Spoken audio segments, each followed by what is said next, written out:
ఏ రోజు కూడా కృష్ణరాజు గారు అంత చెట్టంత మనిషి, నిజంగానే కొండంత అండ. ఆయన ఆయన చూడడానికి అలా టీవీగా అలా ఉంటారు. ఆయన వైఖరిలో కూడా ఒక పెద్దరికం కనిపిస్తుంది. ఎప్పుడు ఆయన బాధపడిన సందర్భాలు ఉండుంటాయి సార్. సున్నితత్వం కూడా కనిపిస్తుంది. ఎప్పుడైనా రాజకీయాల్లో కానీ సినిమాల్లో కానీ ఆయన కష్టం బాధపడిన సందర్భం ఉంటుందా శ్యామల గారు? చాలా అదే ఉండేగానే దాన్ని ఆయన సమర్థవంతంగా సమర్థించుకునేవారు అనమాట. ఆయన బాధపడే సందర్భాలు ఎక్కువగా తలుచుకొని, అంటే వాళ్ళ ఫాదర్ అంటే ఫాదరు అంటే విపరీతమైన ప్రేమ అండి.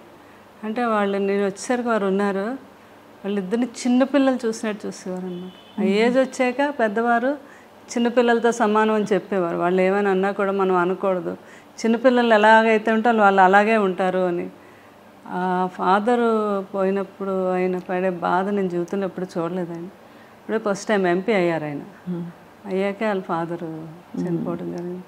అప్పుడు చాలా టైం పట్టింది ఆయన.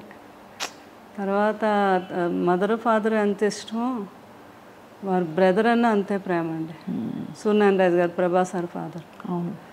అప్పుడైతే అండి అసలు ఎవరికి తెలియదు, రూమ్లో ఇలా తెలియగానే అలా కుప్పకూలిపోయారు అనమాట మనిషి ఆ రూమ్లో. పిల్లలందరూ దగ్గర ఉండి నేను సముదాయించి, మీరు ఎలా అయితే బాబాల్ని మీరు వాళ్ళకి మళ్ళీ ఇప్పుడు మీరే అండదండలు కదా అవన్నీ చెప్తే అప్పుడు ఒక కొంత పోయాక అప్పుడు తెచ్చుకొని స్టామ్ అవును కరెక్టే, అది ఆ పిల్లల్ని చూడాలి కదా అని. తర్వాత ఉన్నవన్నీ ఆయనకి అసలు ఏదైనా నథింగ్, కష్టం అండి. అంతే కదా.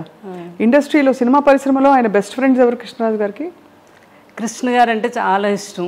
వాడిద్దరు కాంబినేషన్ అసలు ఎంత ఇష్టం అంటే కోవిడ్ టైంలో కూడా ఇంట్లో ఇద్దరు ఫోన్ చేసుకుండేవారు. ఏం కృష్ణ నీకేం కావాలి, మంచిగా చేపల పులుసు అవన్నీ పంపించినా నేనంటే అవన్నీ పంపించు కృష్ణరాజు, నువ్వు కూడా రావాలి మా ఇంటికి భోజనం అని ఆయన ఫోన్ చేయటం. చాలా ఇదిగా మాట్లాడుకునేవారు. విజయ నిర్మల్ గారు చాలా ఇష్టం అండి కృష్ణ గారు అంటే.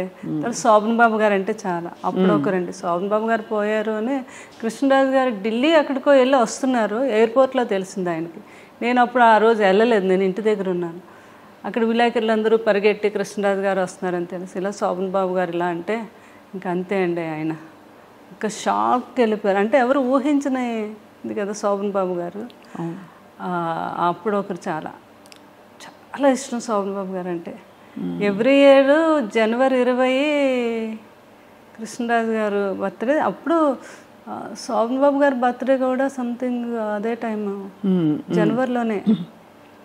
ఆయనకు బాగా గుర్తు, జనవరి 14th 15th ఏదో ఆ టైంలో ఫోన్ చేసేవారు కంపల్సరిగా కృష్ణరాజు గారు.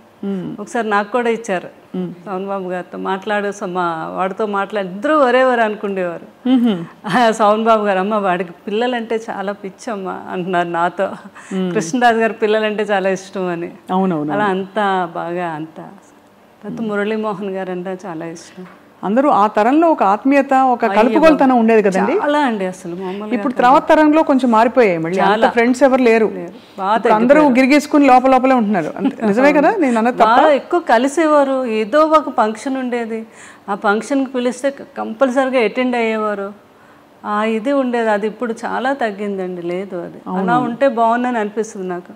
అప్పట్లాగే ఉండాలి ఇప్పుడు తరం వారు అంతా కూడా ఉంటే బాగున్నావు అనేసి.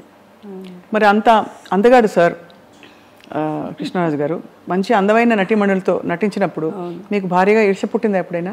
ఎప్పుడు లేదు. అంటే కృష్ణరాజు గారి సంగతి నాకు తెలుసు కదా, ఆయన ఎట్లాంటి మనిషి ఏంటో అని. నేను కూడా అందరిలాగా ఎంజాయ్ చేసి చూసేదాన్ని. అంతేనా? రాధిక్ గారు వీళ్ళందరూ నవ్వేవారు కూడా బాగా. వాళ్ళు మన ఇంటికి వచ్చేవారు. జయప్రద గారు, జయసుద్ గారు. కృష్ణరాజు గారి గురించి చెప్తా ఉంటే నేను ఎంతో ఆనందం. అమ్మ షూటింగ్కి వచ్చినా కూడా సార్ ఎంత గొప్పతనం అంటే లాస్ట్ వరకు నిల్చొని మేమందరం ఎక్కి షూటింగ్లో ఆడపిల్లలు ఎవరు వెళ్ళే వరకు కూడా ఆయన వెళ్ళేవారు కాదు షూటింగ్లో. అంత రెస్పెక్ట్గా చూసేవారు మమ్మల్ని అని. సో అంత గొప్ప వ్యక్తి కృష్ణరాజు గారు.